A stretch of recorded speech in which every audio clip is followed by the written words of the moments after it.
Hey, what's up, Luca and Chaz? We started using cycles, and it's really all about building up so that you can bake a normal map off of a high resolution polygon sculpture, and then use that map, that it's called a normal map, and use that map as a texture on top of a low polygon mesh so that it has the illusion that it's high polygon. Okay, so in this first exercise, I just want to show something very basic using cycles render.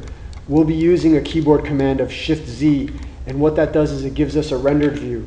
You can see that it's a preview of the render in real time, so as I'm orbiting around, everything's already being calculated. Okay, it's a little bit dark though, so what I'm going to do, I'll just hit Z to switch back to solid or wireframe, and I'm going to select this plane up here in the upper right. What I'll do next is over in the properties bin, I'm going to switch from a diffuse shader to what's called an emission shader. Once it's an emission shader, it will act as a light source. I'll hit Shift-Z again, and you can see that it's calculating some of the shadows. It's too dark though, so I will increase the strength, and you can see it updates right away, and we're seeing all of the calculations in real time, and this is just an intro on how to use cycles render.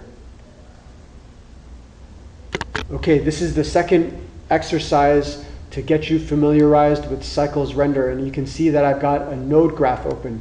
The node graph is really important because in cycles render, you're going to have to connect nodes in order to make some very, very important changes, like adjusting different shaders. Okay, take a quick look here. I'll hit Shift-Z, and you can see that the color on this head is a kind of a mix of two different colors. Well, that's because in the node editor, I'm using a mix shader to combine a red glass shader and an anisotropic shader. As I adjust the factor, I can use one shader or the other, or have a little bit of a mix of both. Okay.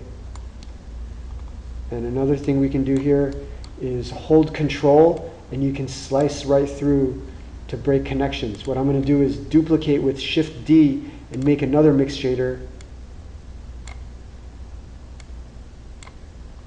And then I'll keep mixing existing shaders with the result of the mixed shader.